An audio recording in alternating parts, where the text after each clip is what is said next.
All right, welcome again, everyone. I think we'll go ahead and get started, and hopefully a few more continue to roll in and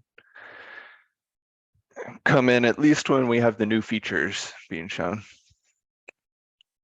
All right, thanks for joining, everyone, to the AusGeochem Geochemistry Network webinar number 11, where we're going to celebrate the AusGeochem platform turning 1.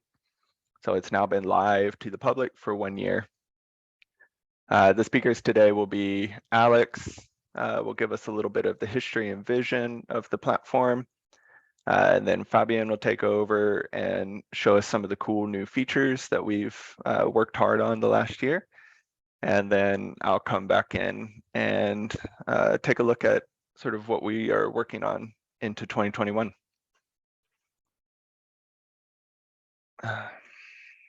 Sorry, there we go. So first, I'd like to acknowledge the traditional custodians of the land on which all of our research and infrastructure and community operate across the Australian continent, paying respects to the elders past, present, and emerging. We recognize their connection they have with the land, sea, sky, and waterways for tens of thousands of years. And with that, I'll pass it on to Alex. Thanks, Bryant. So I'll talk a little bit about the vision and how AusGeochem came to be and what it is about. So AusGeochem aims to be a system that becomes part of the research community, the geochemistry or the geoscience community, as a tool and a repository where laboratories and users come to use and deposit and disseminate fair data generated in Australian laboratories. Next. So the AusGeochem platform is developed by the AuScope Geochemistry network. And as I said, it's really there and created to become a connection between laboratories and users and share fair data with the geoscience community. Now, something more about the AGN or the AusScope Geochemistry network on the next slide. So in communication with many groups in 2018 and 2019, it was expressed by the community in Tango and AusScope seminars, workshops, that there was a need to collaborate better and have the geochemistry research institutes communicate better and work better together in Australia. So AusScope said, let's fund this initiative. And as you can see on the picture, there's a lot of laboratories in Australia that produce geochemical data. And yeah, let's get them together, motivate community change, share, collaborate, get all the data that's produced in these labs in a single system. Next. We started off in 2019 with a fairly small team supported by the AusScope headquarters. And soon after the establishment of the AGN by the groups in the middle, Curtin, a couple of people from Curtin, a couple of people from Macquarie and University of Melbourne, we decided that we needed some software engineers and people who understand the data and can do kind of magic with this data. The group from Lithodat and Fabian, who will talk later about that. Next. Very good this year was that we received funding about 1.5 years ago, and these 8 institutes joined the AGN. So we grew from 3 institutes who set basically the course and was small enough to develop an efficient way of growing this collaborative community group network in Australia. Now 11 institutes are there. Next. So well spread across the country, with a minority on the West Coast. Anyway, so there's geochemical research laboratories. They all have amazing capability, and through the AGN, we come together. And been working as well with Museums Victoria and CSIRO and Geoscience Australia. Next.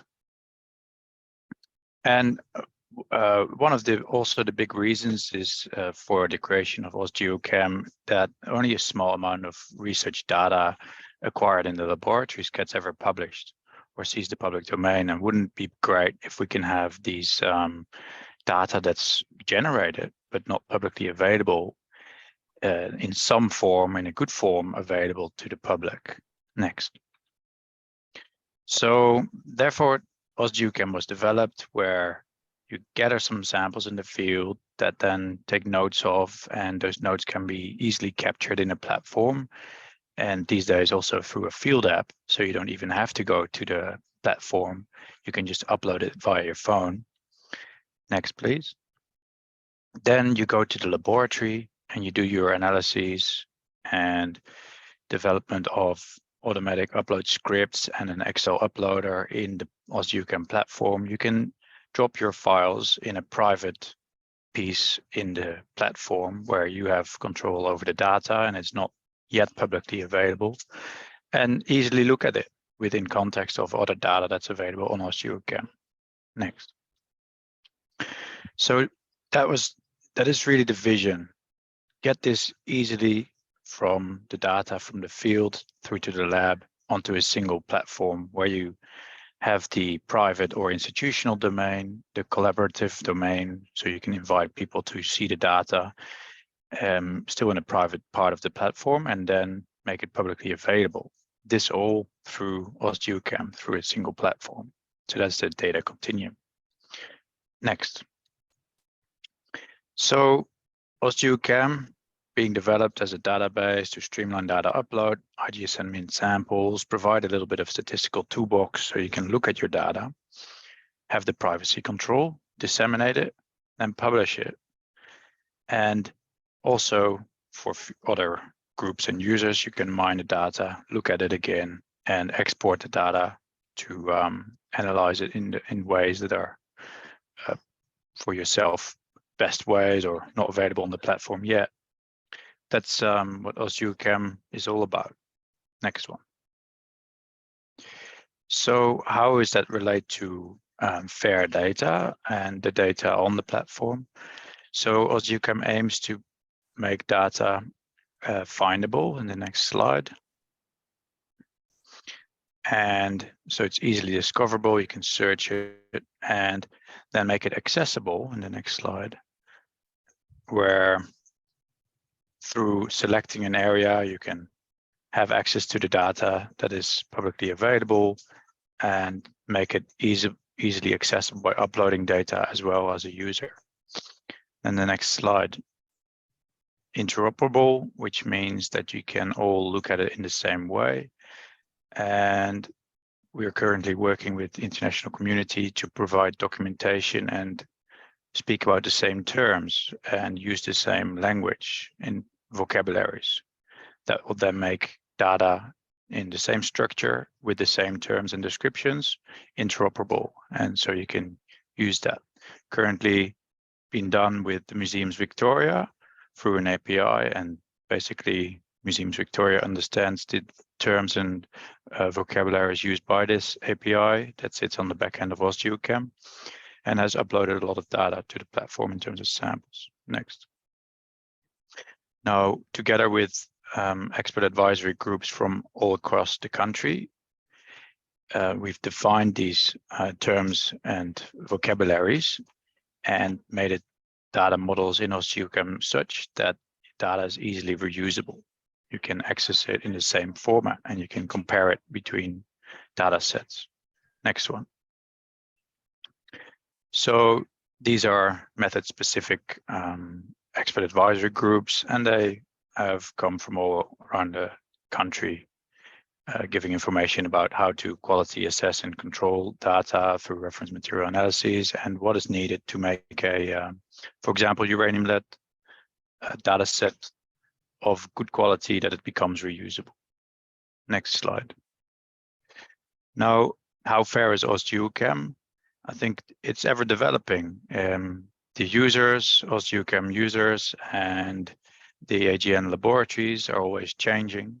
And as such, AusGeochem needs to be changed on a regular basis. So Fabian will talk a bit more about the agile development and environment of AusGeochem and how we make data more fair every day.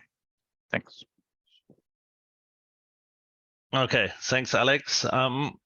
So yeah, I will talk you a bit through and what we have changed and what is new and what coming what's available for you now in AusGeochem. So next slide, Bryant, please.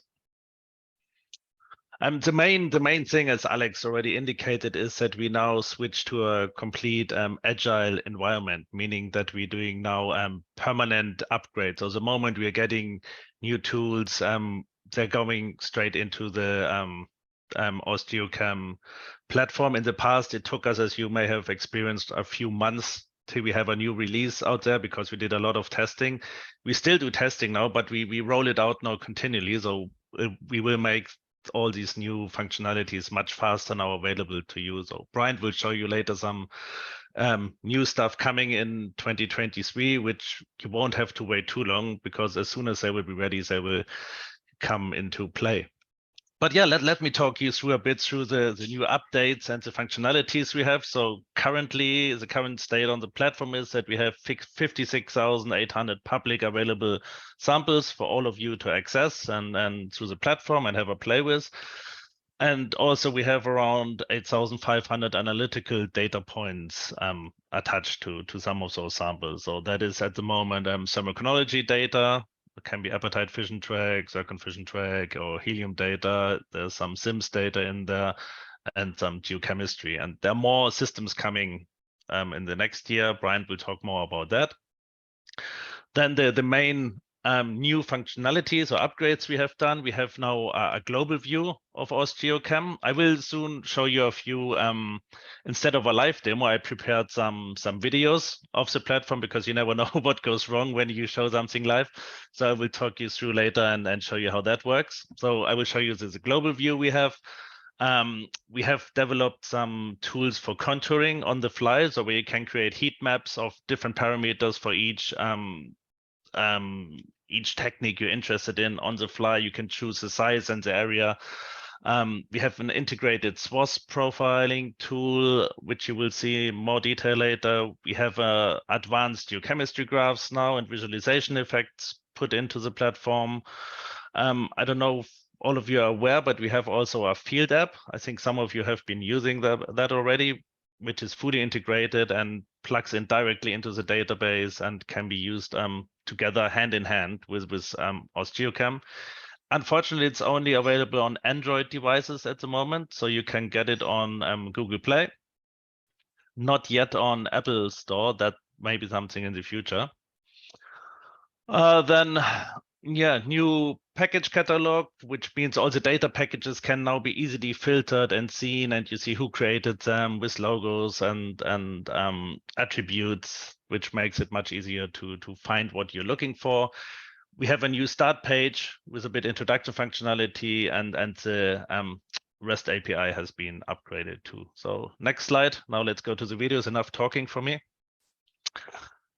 So I mentioned earlier the global view we have now. So that's especially important when you're looking at high latitudes. You see Greenland always appears on this Mercator projection as a massive landmass. So when you switch to a global view, all these relationships and the areas of the lands are more realistic. So you see the whole globe can view it. We look to Antarctic or on the high latitudes up north. Yeah, again, we zoom in. We have now the geology background map. You have different layers. If you right click on the geology, you get more information about that geology layer as well. Next slide. Then we have this contour tool, which allows you to create these contours on the fly. So we can see here Summicron data from Australia provided by Melbourne Uni. We have this tool. You can switch. You can then choose the area where you want to create a contour map. It creates it on the fly. You can change the settings. So that's the cell size in kilometers. You can play with the sensitivity. We can turn off the points to focus more on the map itself. Yeah, you can change the opacity. So if you have other background maps you want to overlay it, we can invert the color ramp. We can change, that's now contours, but we can change also to rasters. So you can flip between rasters. You have an explanation here. It's all IDW, nearest neighbor interpolation. We can change the different parameters you have there, and you see it creates it instantly contour maps for your selected area. So that's really powerful, can be used for every technique. You will see a bit more about that later in geochemistry. And next slide, Bryant.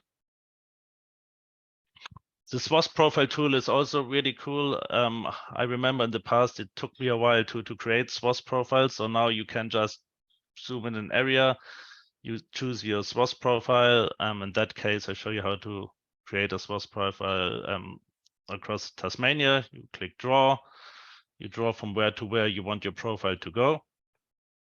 You hit draw again, and it creates automatically the swath profile. In that case, the preset is 20 kilometer width, but we can change that to very down to, I think, below a kilometer, or upgrade 50 kilometers. You still get the information of your points. You can change the different parameters as well. You can download then the graph as well and use it. Okay, next, Brent. Yeah, the geochemistry we have pimped up a bit as well. So you see, you hover over it, you get all the information of the data with the hover option of the oxides. In that case, we have here a set of soil geochem WA. We have the trace elements graphs. You can change the normalization on the fly. We have rare earth elements. Then you can see your oxides in a table, or all the elements you have measured. You can go in more detail in the My Data section if you want to. But then we have here the filter. You can see it's responsive. You can on the fly interact with the parameters you're interested in, that because we are filtering by SiO2, but we can turn on more if you want. In that case, it's just the oxide. We have also filters coming for all elements, but that's a quite long list. So you have to decide really what you want then to turn on as a filter. Then I showed you earlier the contour tool, but the contour tool works really well as well with geochem data. So let's draw the area here we are interested in. In that case, we select the whole thing, and you see it contours all the points. So preset is SiO2 content. Again, we can change the sensitivity, we can change the smoothing, the points. We see the changes towards the hinterland.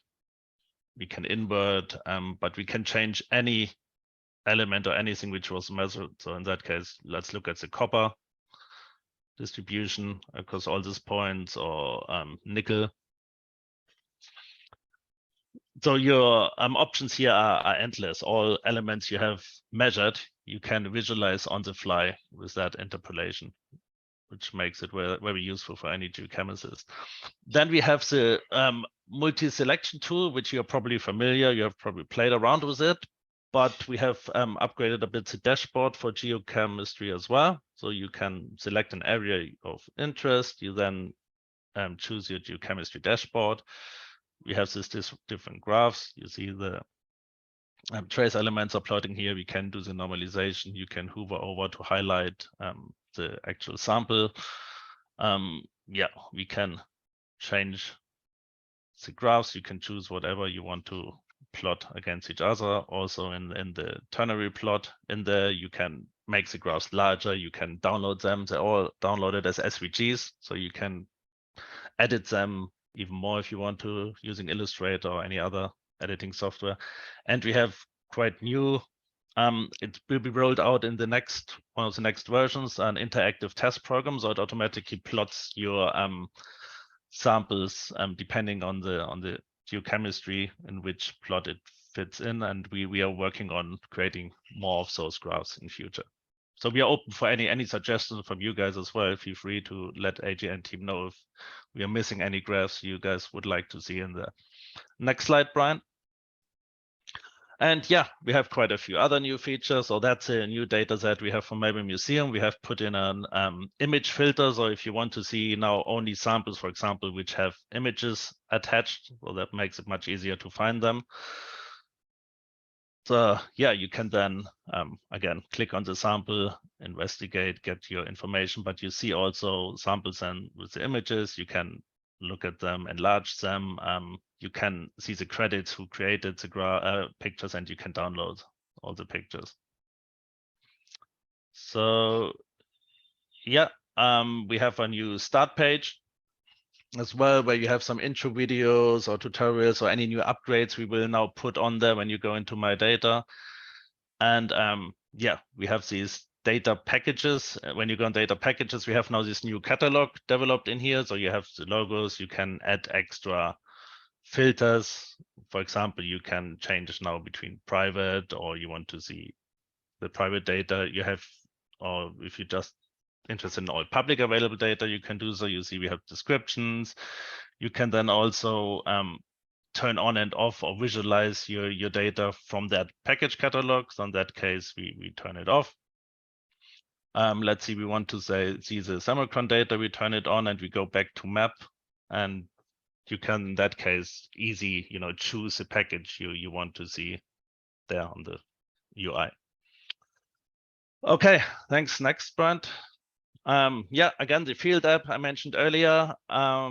Yeah, it's a very interconnected, responsive, fast app. So if you have an Android phone, feel free to, and haven't installed it yet, feel free to scan the QR code and yeah, install it on your device. It also shows your packages you have. You can visualize them. You can create new packages if you have a new field season. You can take pictures on the fly, which are automatically attached then to your samples, and they can be interacted the same with the image filter I showed you before. Yeah, if, for example, you work in the field and your supervisor is sitting at home, or your colleagues, the moment you take a sample, if you're online, they can see it. But the cool thing is with the FieldApp, we also have integrated an offline functionality. So you can download the maps and you can yeah, use the map essentially in the field, and it's really easy to use. There are some upgrades planned in the future as well. For example, there's still structure measurements are missing. Some people need them in the field, so we are thinking of adding them in the future as well. Okay, thanks, Bryant. Next. Yeah, the API, we have an open REST API, as I mentioned before, that makes it really easy to connect your system once you're signed up then with different tools or softwares or machines you have. For example, yeah, you can connect it directly to an instrument you're running, or you can import data with it. So we have written an importer. You can drop in a drag and drop squid files for your shrimp data. We are in talks with Iolite. They're quite interested as well to get our data in. And then, yeah, you can put any script or ETL tools. You can connect them to more advanced statistical programs like Microsoft BI, or you can plug it in Tableau. But you also can put it straight into GIS software. And yeah, any other tool essentially you use. Okay, next. Thanks, Brian. And yeah, a good example is what Melbourne Museum or Museums Victoria have done. So they have used our API to hook it up into their collection management system called EMU. So any updates they're doing to their collection and their end, or new samples coming in, will be automatically going through and then being updated in AusGeochem as well. And you see the latest changes or new samples coming through. And yeah, there's a seminar coming from Oscar, who's here in the audience as well. He will talk us through their collection in more detail and show us hopefully some very nice pictures as well on the 1st of February next year. So keep it free. Thanks. Over to you, Brian. Great. Thanks, Fabian. Alex before. All right. Yeah. So now I'll take a look at what we have coming, give a little sneak peek of some features, new data models, as well as data dissemination via DOI that we will be implementing into the platform coming 2023. So taking a look back at the vision that Alex brought up at the start for the platform, what we're really aiming to accomplish with this platform is to work seamlessly within researchers' workflow. So through what Alex explained with the vision and some of the new features that Fabian has just went through, again, our goal is to not just be a data repository, but be part of the community. Work seamlessly, as I just said, into a researcher's workflow and become this powerful multi-purpose geochemistry research tool. So going through that workflow that we envision now with a lot of these new features. So directly in the field with the FieldApp, you can collect your samples, you can collect all the location, the metadata, and enter that directly into the platform. And the FieldApp, as Fabian just said, can work offline, but of course, as soon as you're online, that information goes straight into the platform. So any of your collaborators who might still be at the institution where you're from can immediately start to see your samples. And then, of course, via your collaborators immediately as they start to show up in the platform, or once you're done with your field outing and you get back, you can begin to manage your data by adding a bit more metadata in and sharing with your collaborators and commenting and starting to visualize your data. Of course, then you have your sample collections you've just taken in the field. You prepare them. You can immediately mint IGSNs and soon to come IGSNs and DOIs. Prepare those samples and take them to the lab and get your analytical data, which then through Excel uploaders, you can pull in quite easily through easy to use upload wizards. And then as both Alex and Fabian have mentioned, of course, we are working on plugins and you can work with scripts to more seamlessly bring your data directly into the platform. And then, of course, you can look at your data and easily visualize through a lot of the features that Fabian has just went over. So what we're looking to sort of create is AusGeochem being a part of the full life cycle of your data.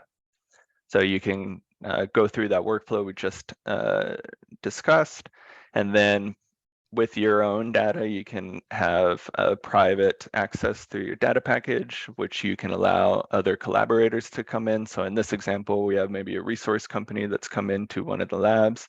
They've requested XYZ data, or maybe they're looking at a specific area and they want to see what kind of data is there first. They can go check out the publicly funded data and then start to inform what they want. And then once their data is in the platform, they can easily visualize and synthesize the data just in and of itself of what they've created, but then start to look at that in relation to all the publicly funded data that's available. And then again, visualize, synthesize that data, but now in the context of the publicly funded data. And ultimately, again, cycle back around, inform the new data that they would like to collect, and so on and so forth, and complete this cyclic data life cycle. That's sort of getting towards the vision that Alex was laying out. Some of the new stuff coming to the platform that are either partially in or coming by the end of the year or coming next year. So we do have some new bespoke data models that are in release, coming to release by the end of the year, a thermochronology one that includes fission track and uranium, thorium, samarium, helium data ingestion capability. So we've seen some of that partially that model and the major and trace element geochemistry model are live now. So you can go in and check them out. Coming in 2023, we'll have a uranium lead hafnium laser ICP-MS data model in. So we'll be able to start ingesting that data quite seamlessly, as well as argon-argon geochronology coming early 2023. And then as Alex laid out, we have greatly expanded our AuScope geochemistry network team this year. So we'll be looking at developing some new models. So please reach out if you have data that you're interested in getting into the platform, and we can start working on that.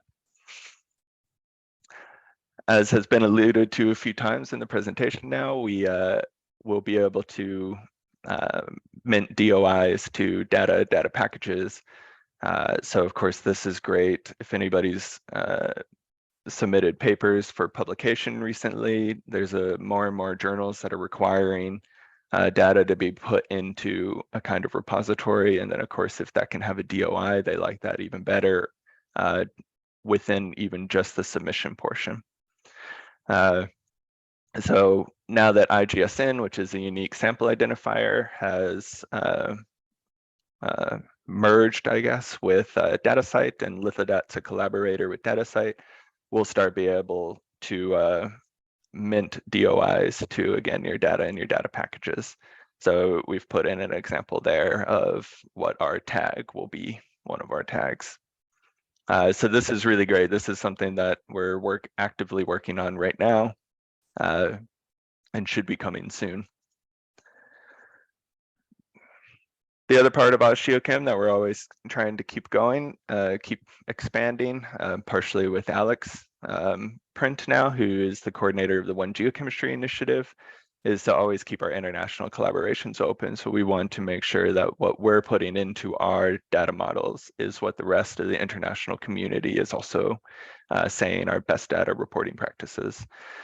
And we aim to help with that goal in setting global standards metadata ontologies by also publishing our data models. So once we create our data models, we'll publish them and publish the vocabularies we use. So then the international community can also look at what we're doing, and everybody can start in the geochemistry world speaking the same language, so to speak. All right, and then coming next year, which I think will be pretty exciting for a lot of people and certainly visually quite cool, is a reconstruction tool. So through another ARC, AuScope, Lithodat, and EarthBite collaboration, they will be working on getting a reconstruction tool into the platform. So now you'll be able to do everything we've just told you with the data, plotting it and putting it into the system, but then start to move it through time. And I've put an image here. I've also seen some of the prep videos. It's really cool. Of course, as you go back in time, your samples will start to disappear and move around, which is really cool. So keep an eye out for that come next year. All right, and with that, I'd like to thank everybody for tuning in. Again, join us early next year, February 1st. Where Melbourne Museums Victoria will discuss the collaboration they've done in getting their collection into AusGeochem and how that's gone, and really, I think, displays the power of that open API. Shows you some of the possibilities there. All right, open for any questions. If we have any, just if you have one, raise your hand or unmute and just ask. Thanks again. Bryant, could you also mention the core trust seal? Oh, yes. So we have put in, good thinking, Barry. I actually meant to have a slide on that. So we've put in an application for a core trust seal. So for anyone who doesn't know, a core trust seal is to become an internationally recognized data repository. So it sort of sets standards that we need to meet, and then displays that we are a repository that meets these international standards. So we have just last month put in an application for core trust seal, and that's another thing looking into 2023. So hopefully early 2023, we'll have core trust seal recognition and be a internationally recognized data repository. So yeah, that's also something coming in 2023. Fingers crossed. Thanks, Barry. Is the QR code on the first page of all of the web pages that you've got, so as people can pick it up easily? Are you the QR code for the FieldApp that we showed earlier? Yeah, I think it'd be easy if that's on the first page. Yeah, that's a good, currently it's not on the website in any way. I think actually it lives in this presentation we've just did, but we'll work on making that more accessible.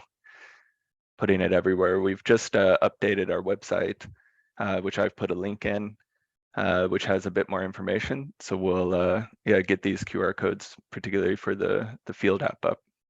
That would be a super easy way to access the FieldApp. Many of us use Apple and think the FieldApp looks terrific. Are there plans to make it accessible via, iPads or our phones, please? I'll let Fabian take that one. Yeah.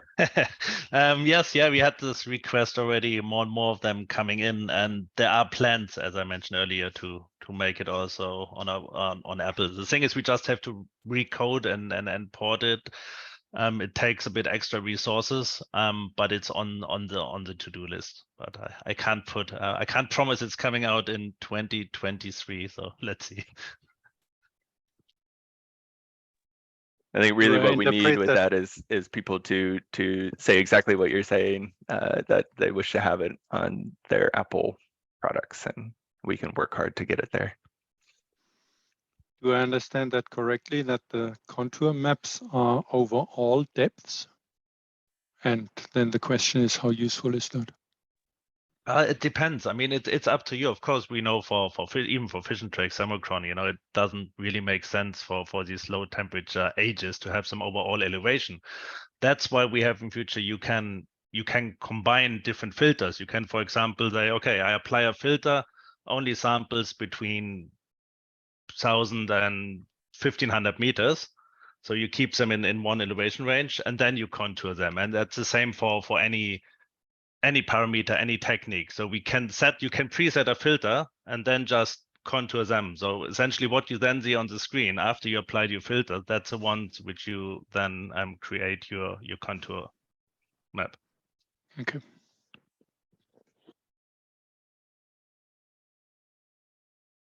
I got a couple of questions.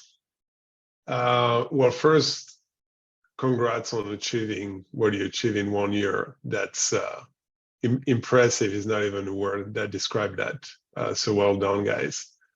Then, I was wondering, so what's the plan in terms of developing data models for things like strand-surmised stops and metal stabilized stops?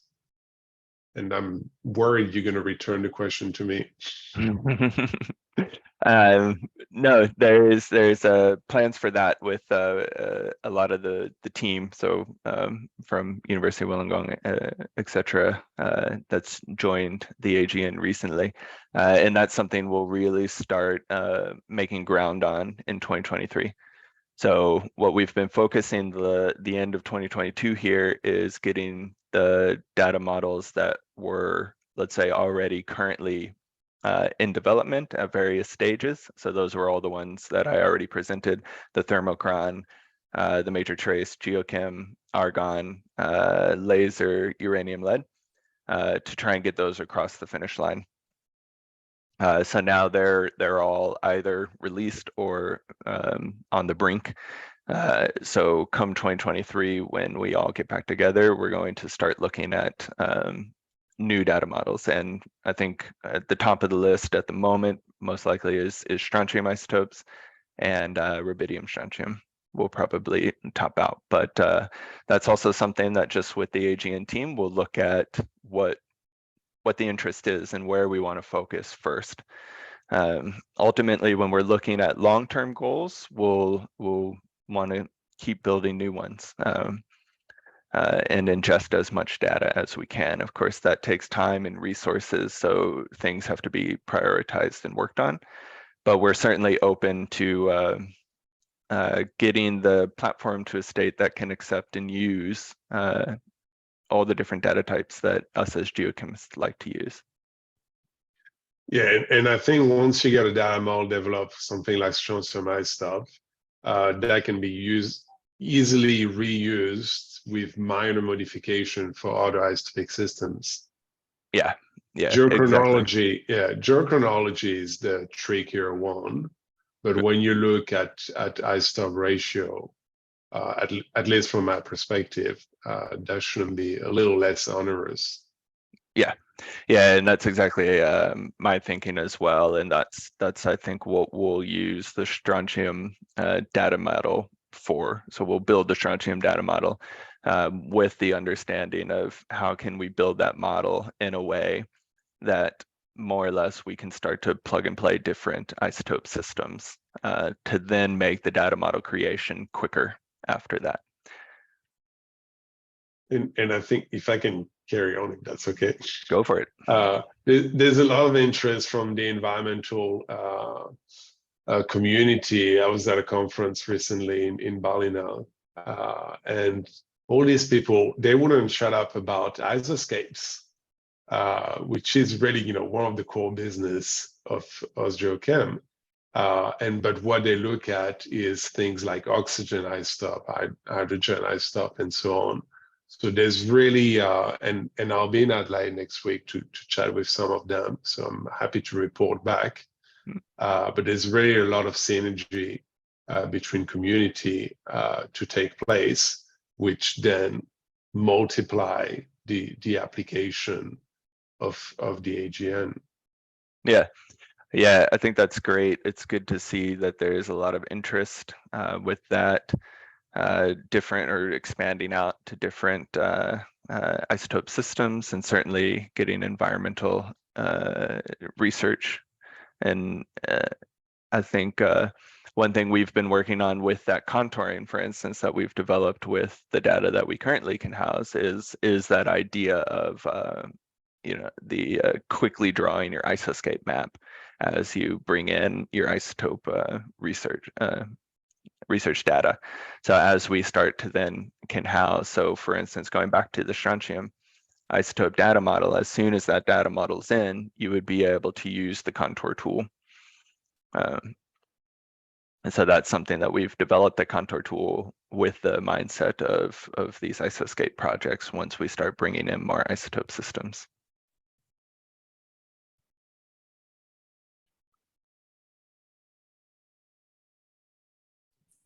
Yeah, I will add to Tony.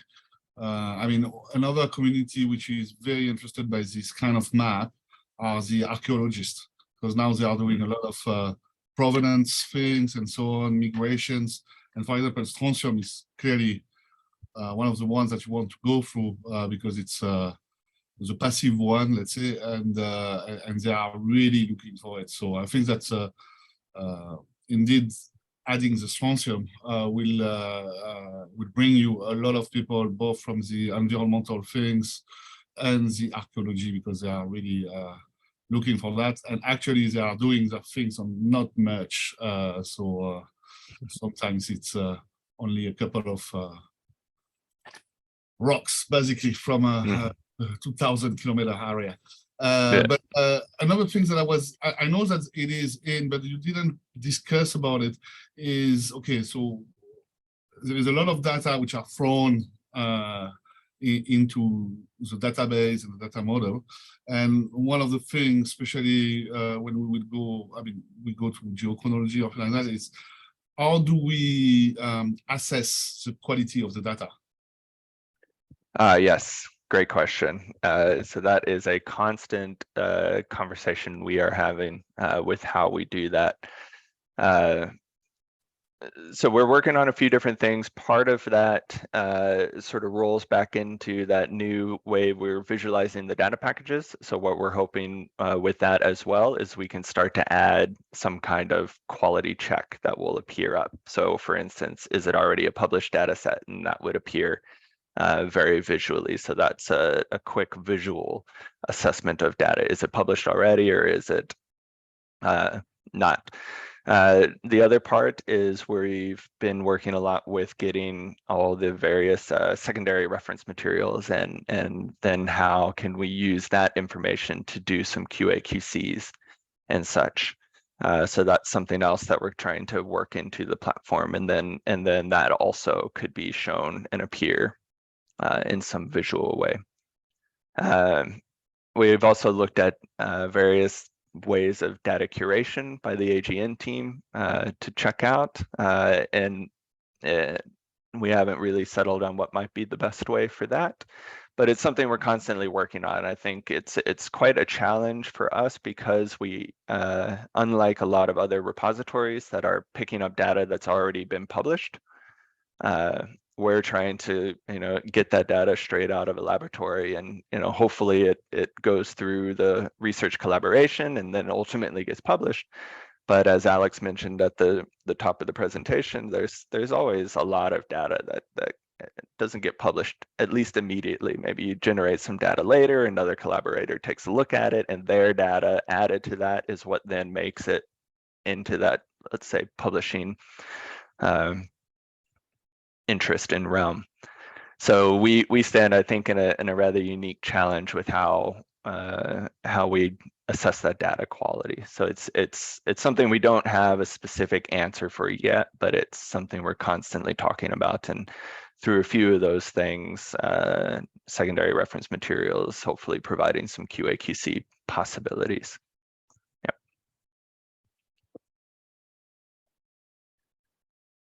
And Sam's just put into the chat that secondary reference material results can already and is encouraged to be uploaded along with unknowns to enable platform users to independently assess data quality. Yep. So that's what we're looking to get to for every data model, and yeah, as Sam says, we can accept all of the secondary reference material. It all can go in with your data. So to be a bit more clear, what I'm getting at is how we visualize that and how we display it.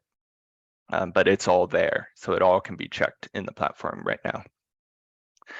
There was a question earlier in the chat, which I'll grab on from Brandon, about including things like sampling methods, analytical methods, and how you treat the data, etc. In this instance, accompanying isotope ratio data. Yeah, so we haven't had as many pointed conversations on this recently. Again, we've been trying to get the few data models that we have near the finish line across.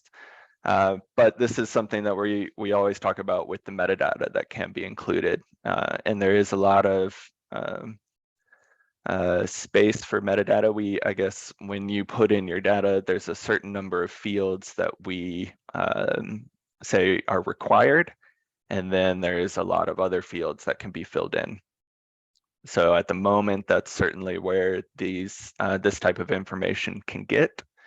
And then as we do develop more of the data, the isotope ratio specific data models, we'll open up these discussions farther, because I think particularly with isotope ratio data, it'll be really good to be able to look at analytical methods, how that was treated in the clean lab, for instance, prior to analysis, and having that kind of record. So it's on our mind. We'll get there. Brian, could I possibly ask a follow-up question on that? Yeah, go for it. Yeah, thank you for that. Yeah, I think we had talked about this a bit previously. I guess first I would also throw into what Tony and Olivier were saying about strontium isotopes. That's also a big one, as is the stable isotope stuff as well, for food security and provenancing. So there's a lot of interest in that as well. So I think that's just sort of added dimensionality to that side of things if that gets up and running. But with the stable isotope ratio stuff, I was also wondering if it may be possible, as quite a beneficial tool maybe, to be able to toggle between reference values. For example, if we're talking about metal isotope ratios, some of those reference standards have essentially changed, even if some people are still reporting back to the original one. So the ability to sort of toggle what your baseline value is that you are reporting everything or visualizing everything relative to might actually be a very nice tool to have, if it was possible to build something like that in. Yeah, just to jump in quickly, that would be also of extreme relevance to the AusGeochem isotope community. Because if we think it's bad for us, Brandon, oh man, when I talk to the people in the AusGeochem isotope, that's crazy. Everybody got their own standard. Yeah. Sorry. Yeah, that's good to bring up, and maybe Fabian can add a little bit more. But as with a lot of the visualization tools and that we've already shown and developed, the way the data models are built and the platform's built is in a relational format. So as long as it's been put in via these, as we've developed the data models, it really opens up that ability to quite easily, well, I'll say easily quote. I don't want to take away any of the work that's done to build these visualization tools. But because there's that relational database, that's certainly something that can be implemented. And as Fabian showed in some of the examples of what we currently have, you can quite easily toggle between, for instance, with the trace element diagrams, what you're normalizing that to. And so on.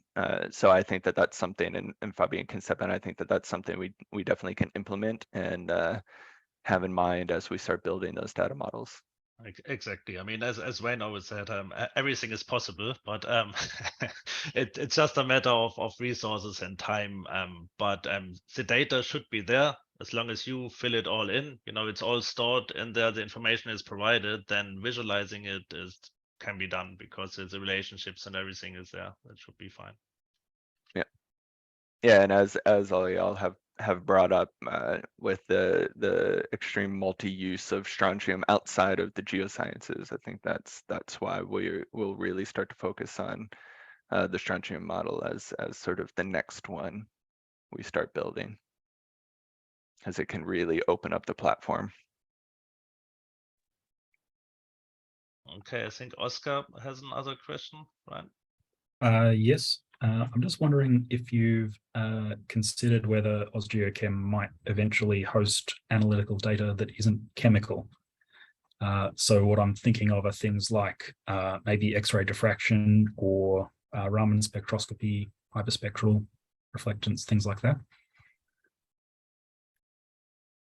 There is always questions and interest, and we've had a few meetings about expanding out.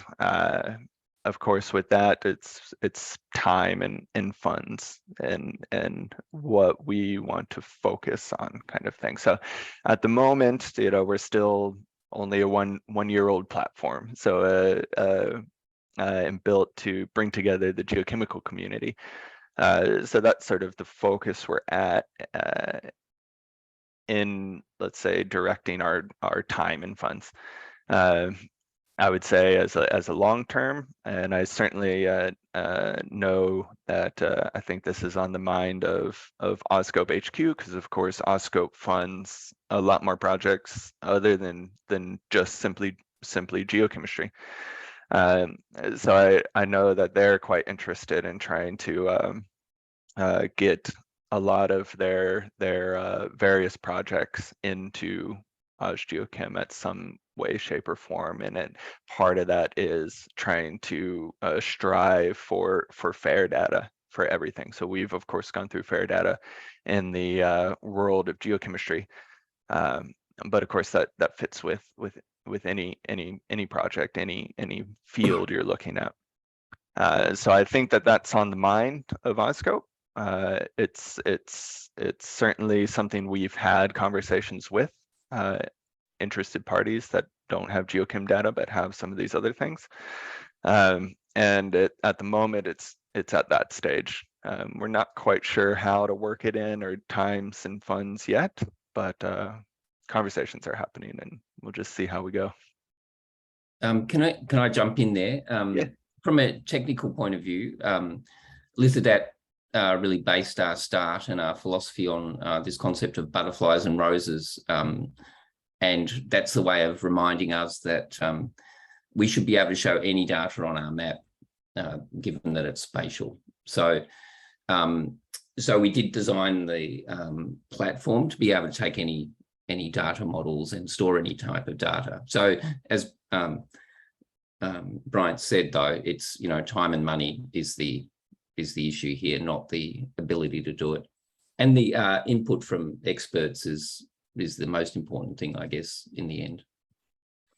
Yeah, and I think a lot of that gets back again to having those those data models that we keep discussing. So to have everything in a structured way, the way the platform is built with that relational way is it makes it versatile to move outside of geochemistry. Any other questions? And sorry, if you've raised your hand, I'm trying to scan through. Just go ahead and talk. I had a quick question when you mentioned earlier the example of a resource company. Mm-hmm. Surely they wouldn't access this data for free, right?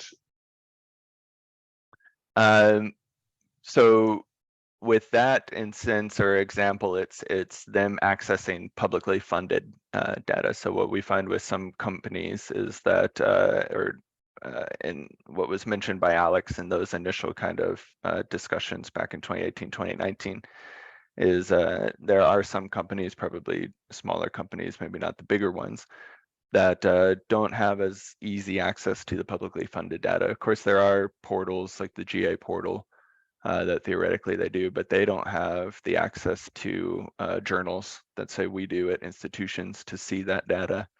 So that's somewhere that we're trying to also fit. So that's IP is definitely not my field, but so basically that means they can use public data for for-profit activity.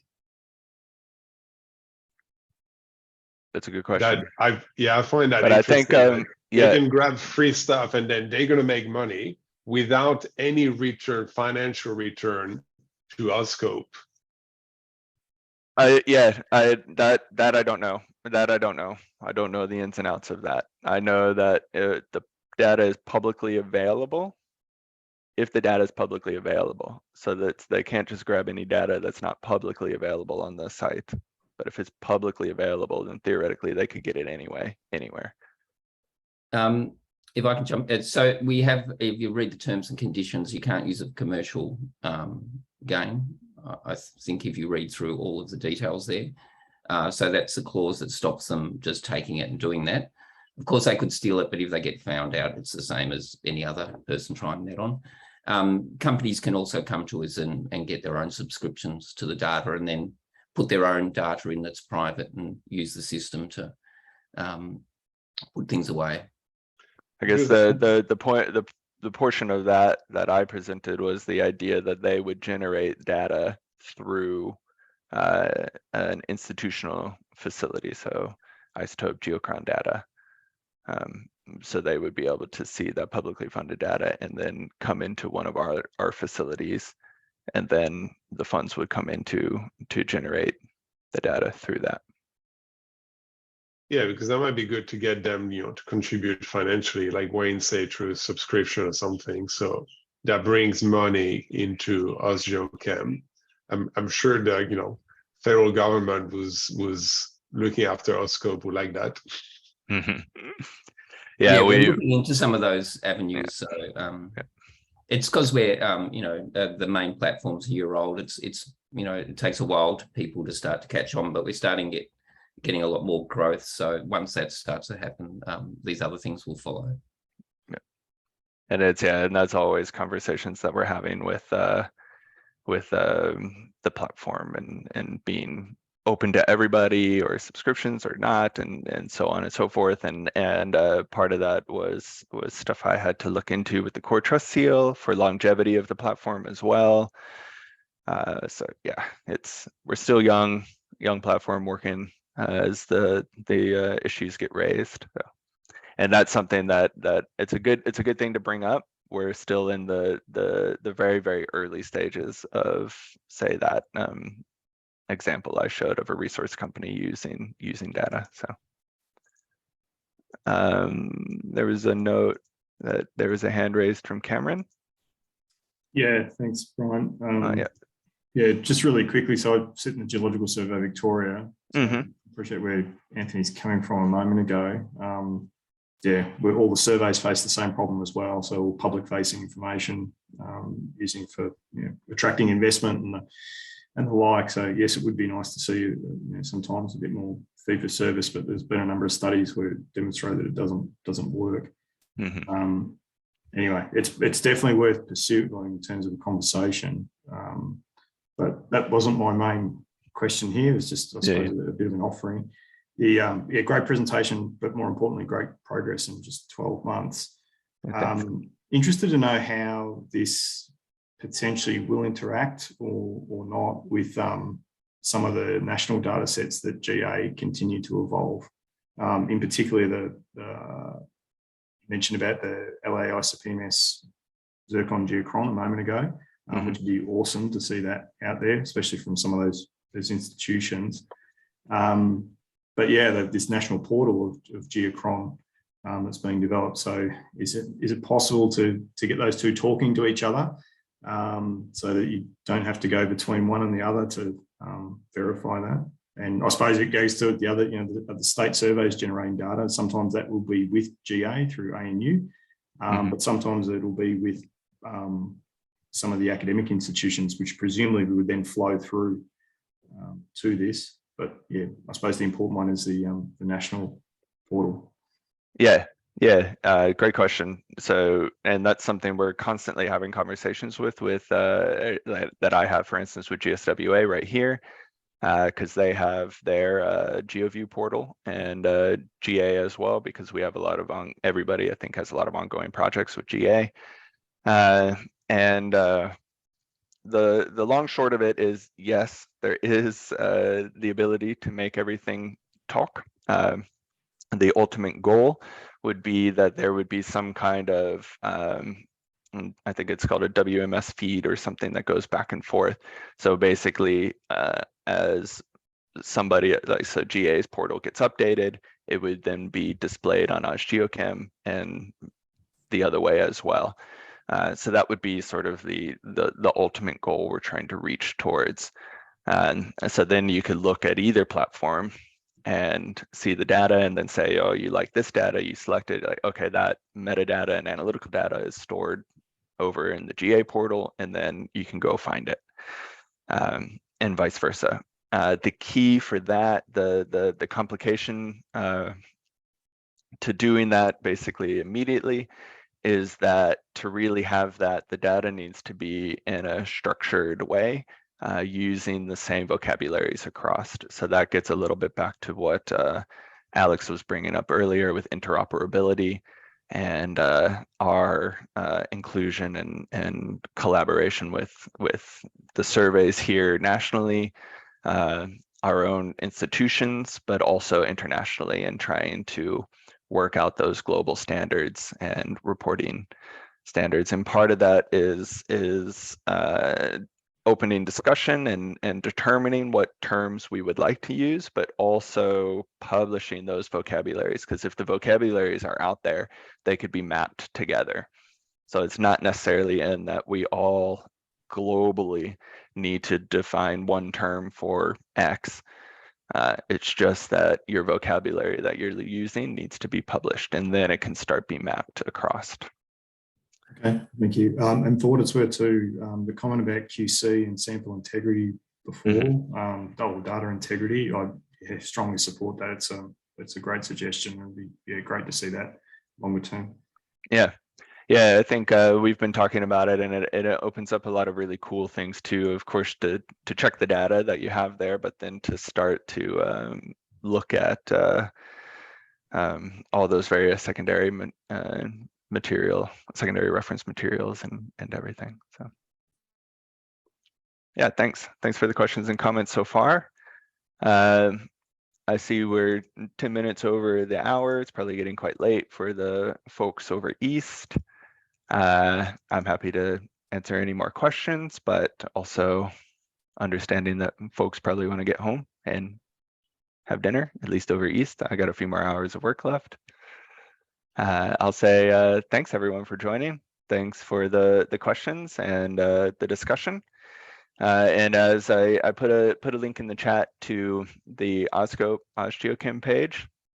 So check that out. It has a bit of information, also has contact information. So please, with any of the questions that have arisen today or any more thoughts, as we've brought up in the presentation, we are actively still developing. It's not a static platform that now is set. So we're constantly looking for feedback. So get on, play around with the platform, provide some feedback, contact us with stuff you'd like to see, like a strontium model, for instance. And yeah, we'll try and see where we can go. Thanks, everyone.